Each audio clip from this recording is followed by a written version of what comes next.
नमो दयावन्ते। नमो तस्से भगवतो अरहतो सम्मा संबुद्धस्से। हरिनिषेधो पुरिषो कोचिलोकस्मिन् विञ्जति सो निन्दति अपबोधेति अस्सो भद्रो कसामिव। संसार में लज्जा युक्त पुरुष अपनी निंदा को उसी तरह बर्दाश्त नहीं कर सकता जैसा अच्छी जाति का जो घोड़ा चाबुक की मार को नहीं सहन सकता। परम पूज्य महासंघ प्रिय उपासक उपासिकाएं, आज भी संडे महाबोधि धम्म सभा में तो शुरुआत में धम्म चिंता के लिए मुझे निमंत्रण भेजा, उसी के लिए आप सभी लोगों को धन्यवाद। हमेशा की तरह के धम्मपद की एक गाथा आपके समक्ष प्रस्तुत किया। दंडवग चल रहा है, ये 15वीं गाथा है। इसी गाथा के द्वारा भी सम्यक संबुद्ध ने आप हम सबको सांसारिक जीवन के लिए बहुत बेहतर एक उपदेश देते हैं। जो व्यक्ति गलती करने के लिए जो डरते हैं, भय है, ऐसा व्यक्ति के द्वारा छोटा सा गलती न होने के लिए वो ध्यान देते हैं। जो गलती करने वाला वो गलती से डरते नहीं है, इसीलिए वो उनसे गलती होगा सही होगा वो उतना उस पर ध्यान नहीं देता। लेकिन जो सही व्यक्ति है उनका वो जो जीवन में जो अच्छा खास नाम कमाए हैं उस पे बड़ी ध्यान देते हैं। अगर छोटा गलती में भी मेरा नाम समाज में खराब हो सकता है। जैसे बुद्ध ने उसके लिए एक उदाहरण भी देते हैं। सिर्फ मनुष्य नहीं है, जो घोड़े को उदाहरण लेकर के बुद्ध समझाते हैं। जो अच्छी जाति का जो घोड़ा ताबुक से मार खाने के लिए वो डरते हैं। वो नहीं चाहते हैं अपना मालिक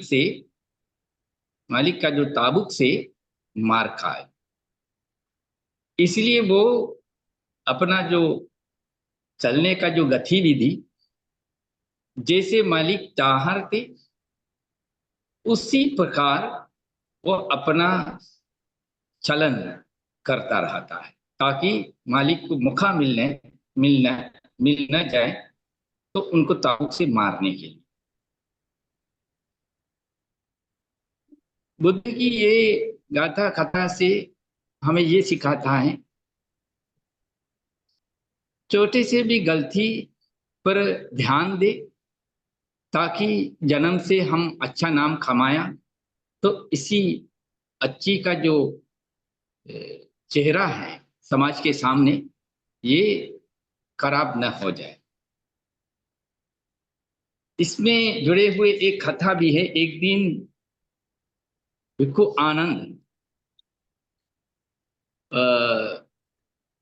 गांव में उन्होंने चारिका करते थे, तो एक बालक ने भिक्षा एक कटोरी लेकर के फटा हुआ कपड़ा पहन के हुए वो भिक्षा मांगते थे।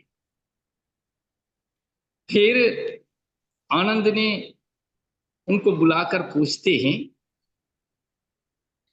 तुम इसी तरह लोगों से जो भिक्षा मांगते हुए भिखारी के रूप में जीते हैं,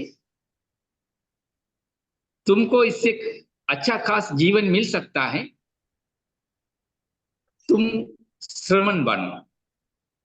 अगर श्रमण बन जाए तो ये लोग से मांग मांग करके खाने का जरूरत नहीं है।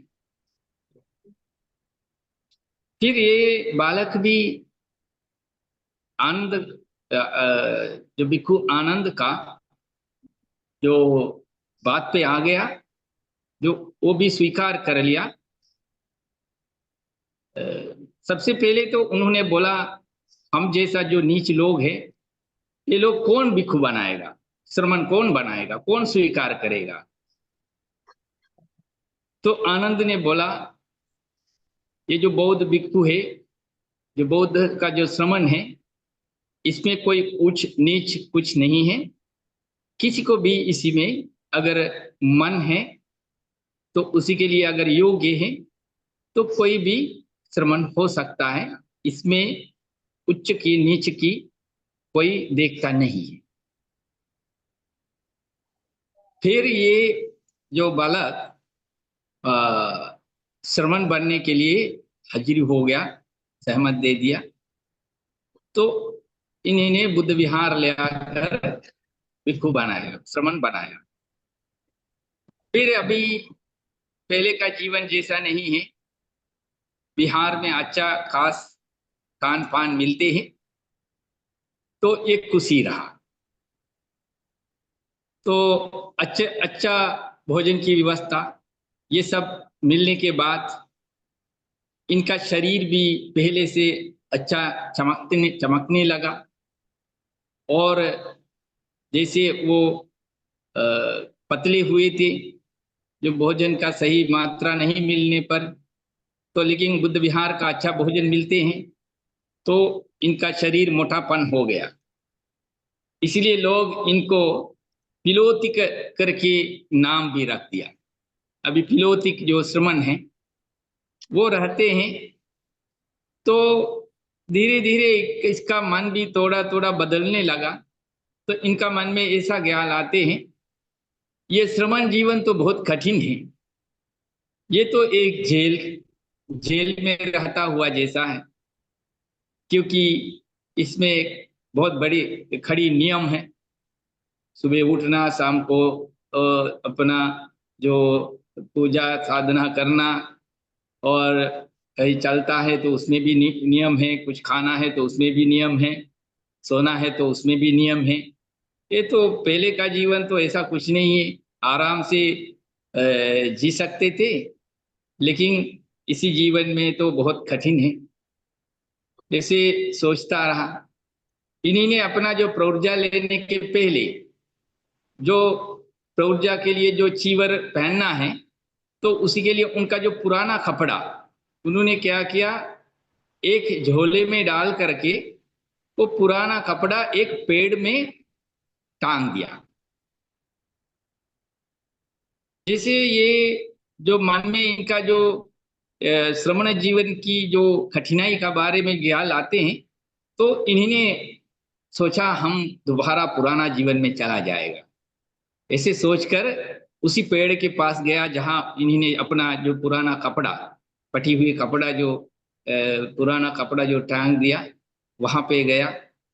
जाकर उसी कपड़े को देख रहा है तो ये सोच रहा है, फिर हम इसी फटी हुई पुरानी पुरानी गंदी कपड़ा पहनेंगे, ये जीवन कितना अच्छा है। फिर उसी जीवन में जाएगा तो उसी तरह फिर मुझे वही सहना पड़ेगा, लोगों का गाली, और उसी बुरी स्थिति में फिर भीख मांगना पड़ेगा।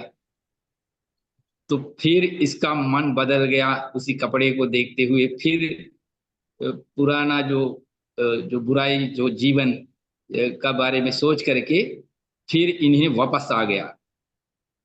मतलब श्रमण श्रमण की जीवन उससे तो अच्छा है सोच के मन बदल के फिर वापस आ गया। फिर उन्होंने आकर के फिर साधना लगाया, इससे फिर कोशिश किया मन बदलने के लिए। ऐसे कोशिश करते करते और कुछ समय बिताया तो फिर दोबारा इसका मन में आ रहा है, अरे तो ये तो बहुत कठिन है, कोई सफलता भी नहीं मिल रहा है। तो पहला का जीवन तो बहुत अच्छा है, वो बहुत आजाद है, कहीं भी जा सकता है, कहीं भी रह सकता है, कहीं भी कुछ भी खा सकता है, कभी भी खा सकता है। ऐसे सोच करके फिर इन्हें सोचा फिर हम चला जाएंगे, इसी जीवन में नहीं रहेंगे। फिर उन्होंने गया पुराना कपड़ा जहाँ है वहां पर जा करके उसी पेड़ पे जा करके उसी कपड़े को देख रहा है। देखते ही उनका मन में दुबारा आ रहा है, अरे तो ये जीवन में जाएगा तो फिर मुझे वही भिखारी जीवन, लोगों का गाली ये सब बर्दाश्त करना पड़ेगा, फिर बहुत कठिन है। उसी जीवन में तो इससे ज्यादा कठिन है। ऐसे सोच करके फिर मन बदल गया। फिर इन्हें बुद्ध विहार आया, अगर के फिर अपना जीवन बिता रहा है, बुद्ध का ये जो श्रमण की जीवन काट रहा है। ऐसे बार बार तीसरा बार भी इसी तरह घटना हुआ। जाने का कोशिश करता है लेकिन उसी कपड़े के पास जाते ही इनका मन फिर वो बदल जाता है। फिर ऐसे आकर के तीसरा बार के बाद इन्होंने बहुत गहराई से मन लगा करके साधना में लग गया। तो धीरे धीरे इनका मन साधना के और सफलता मिलने पर अभी अभी जो श्रमण की जीवन में सफलता के ओर बढ़ रहा है। तो इनको अभी जाने का मन आता नहीं है, क्योंकि अभी साधना साधना जो करते हैं तो उसी साधना की सफलता मिलने पर उसी पे जो इनका मन लग जाता है। ऐसे करके इन्होंने मेहनत करके आखिरी में पूरा इसी जीवन का जो किसी श्रमण की जो जीवन है उसी श्रवण श्रमण के जीवन में जो सबसे सफलता अरहंत तत्व तक प्राप्त कर ली। अभी फिर कभी इन्होंने उसी पेड़ के ओर नहीं जाते हैं। वे पहले इन्होंने बार बार जो उसी पेड़ के ओर जाते थे तो मित्रों ने इनसे पूछ रहा था, आपने बार बार बुद्ध विहार से इसी तरह अकेले में कहाँ जाते थे? उस समय उन्होंने बोला वो जाते हैं अपना कपड़े के पास। लेकिन इन्होंने सच नहीं बोला अपना मित्रों को। उन्होंने बोला हम मेरा गुरु मिलने जा रहा है। लेकिन अभी काफी समय से ये गुरु मिलने जाते नहीं है। ऐसे जो होने पर जो मित्रों ने इनसे पूछ रहा है, आपने बहुत पहले तो आप तो बार बार अपना गुरु को मिलने जाते थे, अभी आप बहुत दिन से गुरु को मिलने नहीं जा रहा है, तो क्या कारण है? फिर इसने बोला, हम तो पूरा संसार समाप्त कर लिया, संसार से हम तो पार कर लिया, अरहंत तत्व तक पहुंच गया, अभी मुझे कहीं जाने का जरूरत नहीं है। फिर इस मित्रों ने इसका बात पर डाउट किया, विश्वास नहीं किया कि कैसे हो सकता है। फिर ये इनको लेकर के बुद्ध के पास गया, जा करके बुद्ध से पूछ रहा है, ये जो पिलोतिक है इसी तरह बता रहा है, ये पहले तो इसी तरह आचार्य को मिलने के लिए बार बार जाते थे, अभी नहीं जा रहा है। ये बताता है अरहंत तत्व प्राप्त कर लिया, ये संभव है कि नहीं? बुद्ध से पूछते। तो बुद्ध देखते हैं ये अपना शिष्य है, वो अरहंत तत्व तक प्राप्त हो चुका है। फिर बोल रहा है, जो मेरा मेरा जो पुत्र, जो पिलोतिक, जो मेरा जो पिलोतिक श्रमण पुत्र है, वो इसी संसार को पार कर चुका है, ये अरहंत तक पहुंच चुका है, ये सच बताता है। इसमें अंदर इसके अंदर कोई इसी तरह राग चित्त नहीं उत्पन्न हो रहा है। और इसलिए ये पहले उन्होंने जो संसार में फिर जाने के लिए जो सोचते थे, अभी ऐसा मन इसके मन में आते ही नहीं है। इसीलिए ये अभी श्रमण की पूरा सफलता प्राप्त कर चुके हैं। फिर इसी तरह बुद्ध ने समझाता है, अगर इसी तरह कोई भी इसी मार्ग पे जो पे चलते रहने के लिए कोशिश करते हैं तो वो मन कभी कभी बार बार बदल सकता है। लेकिन ये प्रयास जो है, कोशिश है, वो हम रोकना नहीं, वो करते रहना है। कहीं ना कहीं एक दिन सफलता जो मिलते हैं तो उसी सफलता से आगे और बढ़ सकता है। इसलिए ये एक बहुत बड़ी उपदेश है आप हम सब के लिए। हम लोग सोच रहा है हम लोग कितना भी अच्छा करें, लेकिन हम लोग को ही बुरा आता रहता है। जो बुरा करता रहता है वो लोग को तो उतना बुराई जीवन में नहीं आता है, झूठ बोलता है, लूटता है, लोगों को परेशान करता है, ऐसा लोग का अच्छा खास कमाई, अच्छा जीवन ये सब मिलता है। लेकिन हम लोग तो ये सब विरत रहता है, लेकिन तब भी मुझे ही कठिनाई परेशानी आता रहता है। कुछ लोग ऐसा सोचता रहता है। लेकिन ऐसा जो धर्म की जो उपदेशों के द्वारा हम लोग यही मन में बैठाना है, हम लोग कभी ऐसा सोचना नहीं है।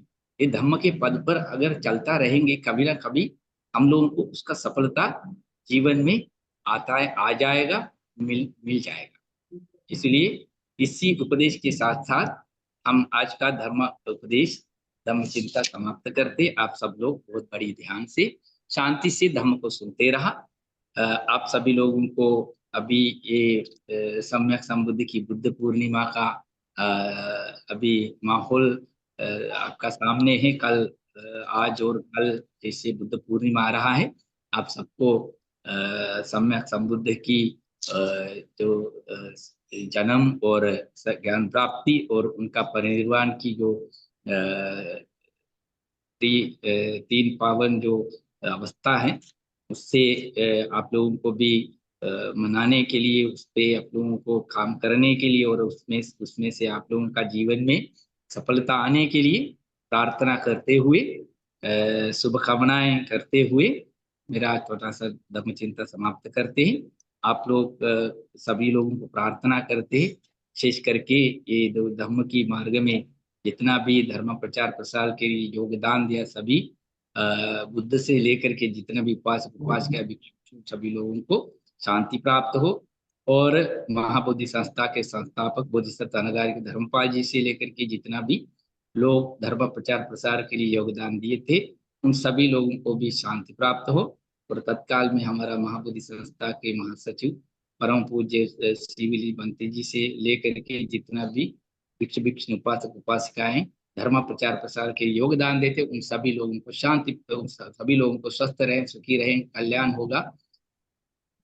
और उन सभी लोगों को बुद्ध धर्म संघ की आशीर्वाद हो और तिलोगुरु सम्यक संबुद्ध की महाकरुणा शक्ति से उन सभी लोग को धर्म की मार्ग में जा करके सांसारिक दुख का अंत करके सुख प्राप्त होगा करके प्रार्थना करते हैं। संवीतियो विवज्जन्तु सर्वरोगो विनश्यतु माते भवत्वन्तरायो सुखी दीर्घायुको भव। भवतु सर्वमङ्गलं रक्षन्तु सर्वदेवता सर्वबुद्धानुभावेन सदा सुत्ति भवन्तु ते। भवतु सर्वमङ्गलं रक्षन्तु सर्वदेवता सर्वधर्मानुभावेन सदा सुत्ति भवन्तु ते। भवतु सर्वमङ्गलं रक्षन्तु सर्वदेवता सर्वसङ्घानुभावेन सदा सुत्ति भवन्तु ते।